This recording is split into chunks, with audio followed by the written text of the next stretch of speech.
Steelers by the Lake podcast. My name is James Strong, joined once again by my co-host Cody, all the way from Texas. Cody Tanner, how are you? James, on Monday evening. James, I'm great. James, I'm in a new place, clearly. For those of you that don't know, I moved like 3 miles. It's fantastic. Good decision. We're not going to get into the reasons. But anyways, we are going to talk about some crazy things today. We're going to talk about OTAs. We're going to talk about Steelers releasing players they shouldn't have already. We're going to talk about signing players. We're going to talk about money. We're going to talk about injuries. And we're going to talk about certain players that might be making a wave of noise around training camp with their production or their ability to mentor. We'll get into all the crazy stuff and a little bit more details. But first, we have Steelers by the Lake news, James. And that's going to be the top downloaded countries and states. That's it, man. Pause before you get there, James. Right? James, how are you? I forgot to ask. I'm doing good, man. Okay, doing good. I want to check. One leg is plenty, so we'll worry about the other one another day. Okay. I haven't been complaining about it on here, but it's been bugging me for a while. We should just get you a prosthetic at this point. Oh, I would love one. If you guys want to donate to James's prosthetic, I just want a bionic leg. We'll make a GoFundMe account for James's leg. Okay. Okay. Preferably made of adamantium. Preferably. Not vibranium? No. If it was real, that'd be pretty cool. If adamantium was real. That's true. Also true. Would you have claws like on your toes? With retractable, absolutely. Yeah. Yes. For those of you that don't know, real quick, just because we're nerding out a little bit, adamantium is adamantium. I keep saying that wrong. Is Wolverine's bones Correct. and everything, and then vibranium is the stuff that Black Panther's suit and Captain America's shield is made out of. Because we're nerds. But let's move on for a second and talk about the numbers. We love Marvel stuff, man. We love Marvel stuff so much. I have a dog named Marvel. But into the Steelers. My cat's name is T'Challa, so yeah. There's a reason we're buddies and we do this podcast together, and it's not just the Steelers. We also have pretty women, but that's besides. Let's go on. Pretty blondes at that. So top downloaded countries from last month. United States of America coming in at number 1. I know that's going to be a shocker to a lot of folks. USA. A new one coming in the top group there. Number 2, Singapore. Really crushing it. A lot of downloads came out of Singapore last month. Germany in number 3. And then number 4, Australia. Listen, we've gotten to talk briefly online with the guy from Germany, at least one of the people downloading in Germany. If you guys are listening in other countries, Singapore, Australia, anywhere else across the globe, even our Canadian friends. Yeah, our Canadian friends. Please let us know. Like message us on Facebook. Reach out to our email at steelersbythelake@gmail.com. We'd love to hear your story, how you found the podcast, and just what made you a Steelers fan. Have you been that since you were born? Yeah. Were you stupid when you were born and then you decided to become a Steelers fan? How did it work? What happened? Did you marry a Steelers fan? That's one way to get there. Just saying. We can make it work one way or another. But anyways, so we want to hear your story. We want to hear what led you to the Steelers. We'd love to hear about how you found the podcast as well. Now, top states. We're going to go top states real quick. Pennsylvania, number 1. Shocker, I know. Number 2, James. It's all the way across the map. If you go all the way on the other side of the country, California, number 2 for downloads this month. Number 3, good old Texas, where I'm at. Everything's a little bit bigger here, mostly just the state. And then Missouri in at number 4. Whatever. Missouri in at number 4. And then number 5, we have a 2-way tie between North Carolina and a first-time visitor in the top 5 download categories, West Virginia. So we thank you all, the West Virginians and North Carolinians, for those downloads. One of you two's got to come out on top next month, so let's figure that out. I think you'll figure that out in a week or so here, buddy. Probably. So with that being said, it's time to move on to numbers, to facts, to the whole kind of off-season baloney that we get to talk about. It's not baloney. It's really good information. But for some people who aren't as into Steelers football or football in general, for us, it just kind of seems boring. And so we're going to make it exciting if we can. That's it. First, we're going to talk money. Who doesn't like talking about money, right? Last week, we got the opportunity to tell you that Marcus Golden had signed with the Steelers, the 3-time Pro Bowl outside linebacker, formerly of the Cardinals and a few other teams. He actually took a veteran minimum contract. And for how many years he's been in the league, a veteran minimum contract is $1.3 million, including a $152,000 signing bonus, which is an absolute steal.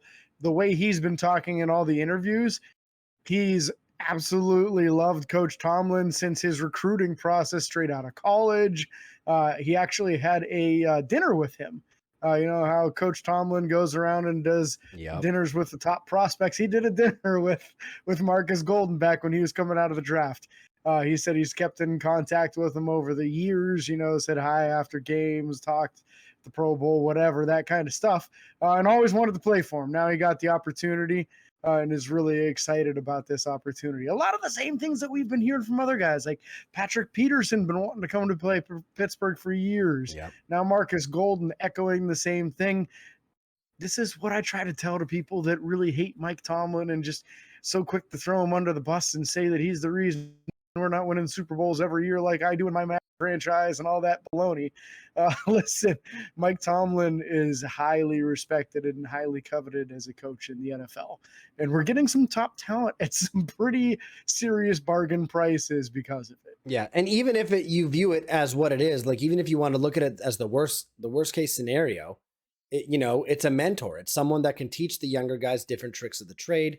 It's a growing piece no matter how you look at it, whether they come in and play average or fairly well, or whether they come in and just help the younger guys. I mean, we'll get into it later, but what Patrick Peterson's been able to do and what he has potential to do for the 2 rookies on the team is going to be fantastic. I mean, even the younger guys that aren't rookies can still learn from him. So I'm looking forward to that very, very much. But Marcus Golden, again, a guy that's going to come in and have decent snaps, in my opinion. I can't imagine he's not the number 1 backup at this point, like right out the gate. So he's absolutely is. Yeah. Yeah, no question about it. It's him and Quincy Roche and then the new outside linebacker Nick Herbig too. Yep. But he'll be the number 1 for sure. So that's just tremendous. Just another great piece of news to hear. A piece of news that you don't ever want to hear. We finally got details on Renell Wren's injury. We knew previously that he went to the injured reserve. Pittsburgh immediately signed another defensive lineman to fill his spot. Yep. It's an Achilles injury. Achilles is bad. Very bad. I don't recall if it was just a tear or if it was a full rupture. I think it was a tear, but I will double check currently. Yeah, if it's a tear, you could make it back in a year. If it's a rupture, it could take longer. So sucks for him. He's a young guy at least, so he's got a better chance of bouncing back than somebody, say, if it was an older player in his 30s or something, then you would say this would probably be the dagger that would end his career. So just a torn. Yep. Thank goodness. Yeah, you hate to hear rupture because that means it curls up the back of your leg, and that's just awful. It doesn't look pretty either because it's noticeable. No, you ever see like a that tennis on a bicep, ball, man? Yes. Oh, not fun. Oh, it's so gross on a bicep. You remember Brett Favre played an entire season with that once? Yep. Crazy. He had a ruptured bicep, and it was on his throwing arm. I don't want to know the amount of drugs that were used for him to get through that season. It's like Aaron Rodgers when he comes out for the post-game interview.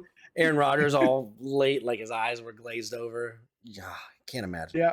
Yeah. Favre did get hooked on painkillers in his career, so I wouldn't be surprised if that had something to do with it that particular season. No doubt. Absolutely. So not fortunate news for Renell Wren at all. We wish him the speediest of recoveries and that he can hopefully come back next year and be a force to be reckoned with. Come back with fury, with fire. But with that being said, we're going to talk about some positive news, James. One of our rookie cornerbacks making some splash plays in OTAs. Specifically, last Thursday's practice, Corey Trice Jr. got 3 pass breakups and an interception just in one practice. Yeah, all over the place. The kid making plays like crazy. Do you know what quarterback that was against? I don't know that details. My guess is probably against several different quarterbacks with that much production. I can't imagine it was all against the same one. Unless it was Mason. Right? Yeah, I mean, it could be easily. Sorry, didn't mean to throw that in there, but I kind of did. But yeah, I mean, either way, let's be real. Mason Rudolph is a quality backup in the NFL, and he's still an NFL quarterback. He's had NFL experience. And so for Corey Trice, even if he came in and did that all against Mason, that's great production.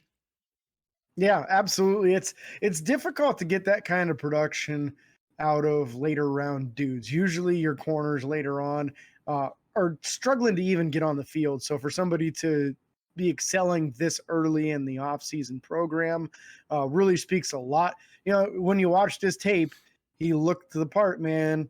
You know, he plays physical. He got his hands on the ball a lot in college, already doing that a lot in practice. So I'm really anxious to see him when these preseason games come around. Obviously, we're a few months away from that still. But when that does come, keep your eyes on number 27 because Corey Trice, man, looking the part early on here, and couldn't be happier to see another Purdue corner looking good in practice. Yeah, I mean, I'm going to keep my eyes on him for sure, James. I'm going to watch him every game, all game, the whole game, even when he's on the sideline. You know what I'm saying? You know what I'm saying? You better. Anyways, what's his body language say? Yeah, is he lifting up his teammates when they make a good play? Is he lifting them up when they make a bad play? That's what I want to know, James. That's what I want to know. Is he a good partner? Is he in there for the good days and the bad days? We're talking about juniors. We're talking about. You want to know who had a lot of bad days in a good way? Who? Joey Porter. But we're talking about Joey Porter Jr., not Joey Porter. Joey Porter was a villain. Joey Porter Jr. Listen, dude's doing work, James. How's he doing work? With every team, no matter where they want him to play. First team, second team, third team. He's playing with everybody right now. He's probably playing special teams. No, imagine him as a freaking jammer, dude. I wouldn't want that, though. Imagine him and Corey Trice on the same side as jammers. You're not getting off the line of scrimmage. I mean, that's true, but I wouldn't want it. I wouldn't want more snaps with him having a chance to hurt himself. I get that. But I agree with you. Wholeheartedly, I do. That's low-key something I'm really excited about Corey Trice Jr. He's going to be a jammer on special teams. And as big and strong and fast as he is going to stymie some people right at the line and not let them down the field. And I'm here for it, man. As long as his technique is up to par, there's no reason that someone should be past the 10-yard line or 10 yards from the line of scrimmage by the time the punt's received, quite frankly. Yeah. So I want to see a George Pickens moment with Corey Trice Jr. where he just knocks somebody on their butt. Just stands there and looks at him. Such a George Pickens thing to do. But yeah, Joey Porter taking these reps with first, second, and third team just shows you that I don't think it's like who's he going to play best with. I don't think that's what it is. I think they're using the opportunity to see how he matches up in different parts on the field probably. And then also I think that it's a lot of just getting him the reps, getting in the practice because he's day one starter. Quite frankly, we all know that. We expect it. So I don't expect anything to change there. And even with the next guy we're going to talk about, Patrick Peterson's getting some reps at the nickel corner position, which we talked about it before the show. James, if Corey Trice Jr. continues to play the way he is, and we have both juniors starting at the 1 and 2 with Pat Peterson at the nickel, look out, bro. 4 picks a game. 4 picks a game from the entire defense, not including TJ Watt jumping up and doing crazy stuff. And you didn't even get into all-pro Minkah Fitzpatrick behind them, too. Nope. So really promising. I love to hear that Patrick Peterson is getting some snaps at the nickel corner. You had to kind of wonder, where is he going to fit in? It seemed as though he excelled a little bit more last year in zone defense than he did in man. But why not in the slot, right? He's a big physical dude. He's one of the bigger corners in the league, not height-wise, but he was 6 foot 220 when he came out. Like, that's some incredible, density to a dude that was highly athletic. If he can translate and play into the nickel, all of a sudden I'm not worried about the nickel corner position at all. Also, some news coming out between the two of these last two guys we're talking about. Joey Porter Jr. being interviewed talking about how Patrick Peterson has 100% taken him under his wing and is constantly giving him tips and pointers and words of advice and helping him every single day in practice to just develop as quickly as he possibly can and do as good of a player as he can. And just incredible, incredible that they're bringing in guys like this. And we all know that Patrick Peterson is not the Patrick Peterson of 5 years ago, but he doesn't need to be in this defense. They didn't bring him in for that, to be the number one shutdown corner. What they needed was an experienced guy who can help teach these young guys. Yep. And I think this could be an incredible asset. And maybe the most important part of Patrick Peterson being on the Steelers is helping to tutor and bring along Joey Porter Jr. and Corey Trice as well. Yeah. And we've talked a lot about, what these guys can do in the nickel position. Nickel's very often covering the tight end position. I want to talk for a minute, James. We didn't go over this, but I just remembered this. I want to talk briefly about Connor Hayward. Our third string tight end, fourth string tight end. I don't even know. Fullback right now. Technically true. But he was being interviewed this year and talked about keeping the defense on their heels this year as a big key. And hopefully he can help us do that. By week 1, we'll have a good idea of what will be happening. We are going to add the new with the old and have multiple big bodies out there. Obviously Pittsburgh opted into not signing Derek Watt, which makes Hayward the starting tight end or starting fullback. But I do believe that they're going to put him back there at fullback and motion him out to positions to make, you're going to get mismatches. It's going to be crazy. Imagine if we go out in a big set and you spread Zach Gentry, Darnell Washington, Pat Freiermuth, and Connor Hayward all out. Like, the mismatches that are going to come from that scheming is going to be fantastic. And I can't wait for it. Yep. Yeah, even if you go into like a 2 wide receiver set with a tight end, a fullback, and a tailback, and then you go 5 wide off of that. Yep. Like, there is mismatches like crazy because most middle linebackers are going to have a hell of a time with Connor Hayward. Most of them also have a hell of a time with Pat Freiermuth. And if you don't have Freiermuth out there and it's Washington, well, good luck, because a lot of middle linebackers are 6 foot or 6'1", and he's 6'7", Gentry's 6'8". So there's just some ginormous mismatches there. It just creates all kinds of problems for the defense trying to match up. Not to mention that Najee has really good hands coming out of the backfield. So he's a handful for guys too. So you only got 2 safeties. You can't use them to cover 3 guys. Somebody gets the matchup with the middle linebacker. And probably 2 people. Yep. And I think that's exciting, man. I think that's really exciting. Even the possibility of maybe outside linebackers or edge rushers getting stuck in one-on-one coverage with these kind of guys, they're not going to be able to handle it. It's going to draw some double teams. We're gonna make some teams waste their timeouts for sure this year because they're not gonna like what we do. And it's going to draw safeties closer to the line of scrimmage to try to help with these matchups, right? Because now the safety's got to try to help out that middle linebacker who's drawn a more athletic, whether it's Pat Freiermuth or Connor Hayward or somebody that they're not a favorable matchup against. And then that leaves the wide receivers one-on-one. Yep. They don't have that safety help anymore. Now you can see better production from Deontay Johnson and George Pickens. And this kind of thing, I think Pittsburgh is going to utilize quite a bit this upcoming season. You've seen them do that in previous years when they had Will Johnson. They used him a little bit that way. I think this is coming back this season. I think that was the whole point of anteing up with another big tight end like that. Yeah. So I'm all here for it. I can't wait to see it. I think it's definitely coming. It's going to be a wild time. I'm going to be upset if none of this stuff does happen, James, because then I will call for the firing of one Matt Canada. And that's fair. Just stop it at the Canada conversation. We're good. Yeah, that's where we're going to stop right there. I am going to bring up some sad news. The Steelers did release a wide receiver by the name of Cody Crest. It was stupid. It was unadvised. They did not talk to me first. It should not have happened. But dude, if they release Cody White next week, are you going to cry? Probably. I might. I might. No, it's not quite. Nah, I'll be upset. But they did wind up signing an offensive tackle, James. Another guy that they stole from, guess who? None other than, you're right, the Philadelphia Eagles. This is 3 or 4 guys now that we've taken from this team. Jared Williams, who was 6'6", or is 6'6". He's not. It's not like he shrunk or got taller. 6'6", 308 pounds, 35 and 3/8 or 7/8 inch long arms. 7/8. Yeah. It's a big Only boy. He's only 25, 26, 25, Yeah. 25. 25 years old. So still a young cat, man. Highly athletic with great length. Yeah, this just kind of adds to that room. This is competition at the offensive tackle position. Again, we're confident that the top 3 positions are basically set in stone, but after that, that's where the real competition starts. So he's going to be going in a head-to-head battle with LaRaven Clark, also who played previous with the Eagles. Shocker.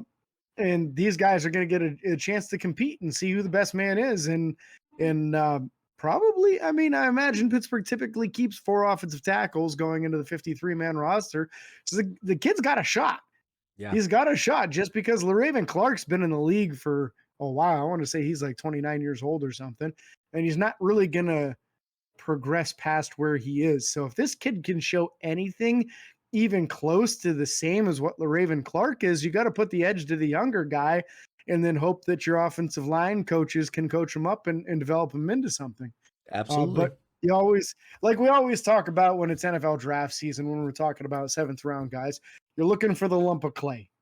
You're looking for the guy who has the measurables that you can try to coach up. That's exactly what this dude is. A big dude with fantastic length. Let's see how they can coach him up, man. You never know. Yeah. So that kept us with the releasing of Cody and then the signing of Jared. That kept us right at the 89-man mark, which, you know, teams are allowed 90 men on the team at this point of the year. So, James, they went out and did something again. Finally get Mr. 90 on the roster. We're in the 2nd week of OTAs, and I think there's only 3 weeks of them, and had been less than 90 this entire time. So Pittsburgh went out and added to the running back room with an undrafted rookie by the name of Darius Haggins. Darius came in at 5'11 and 5/8, so dang near 6 foot tall, 207 pounds. He ran a 4.4 840, a 36.5-inch vertical leap, a 10 foot 5-inch broad jump, and he put up 26 reps on the bench. 26. So plenty strong in this young man too. It's gonna be another thick boy, not a huge cat. He's not as big as Jalen Warren, but he's not too far behind him either. Most of the other running backs in the running back room right now are kind of smaller dudes in that 185, 180 range. This dude is significantly thicker and has good speed. So keep your eye on this dude.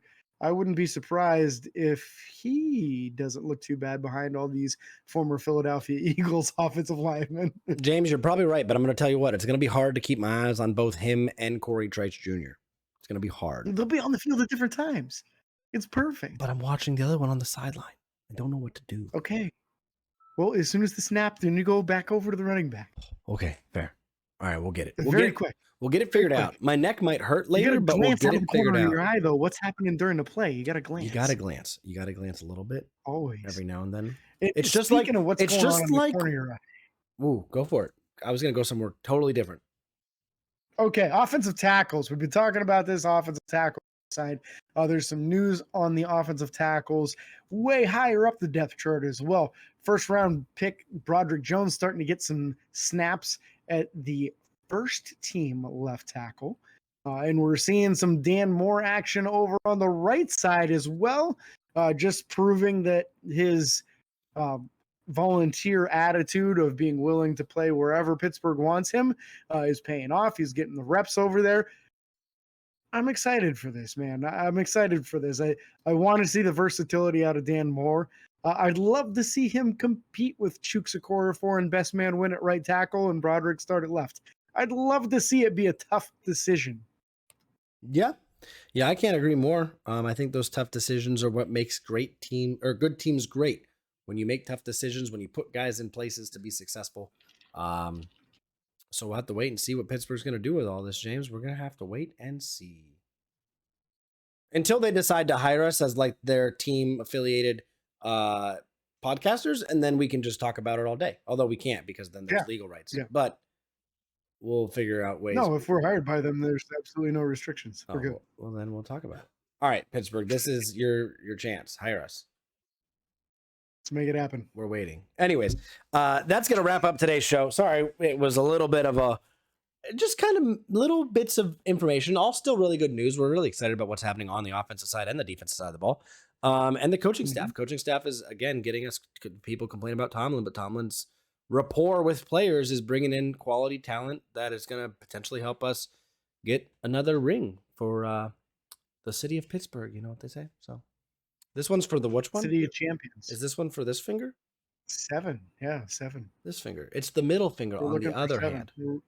It's the stairway to 7. That's what's going on, buddy. Stairway. Walk up. There's been a lot of stairs so far, but might see that top coming soon. Yeah, stairs. Get those steps in. Get those legs looking good. You know what I'm saying? Like my girlfriend. Anyways, we're just going to move on now. And again, thank you guys so much for listening. Be sure to like and follow on Facebook, Twitter, Instagram, TikTok, and YouTube. Subscribe and ring the bell. It's free. And until next time, this is your host, James and Cody, signing off. Peace.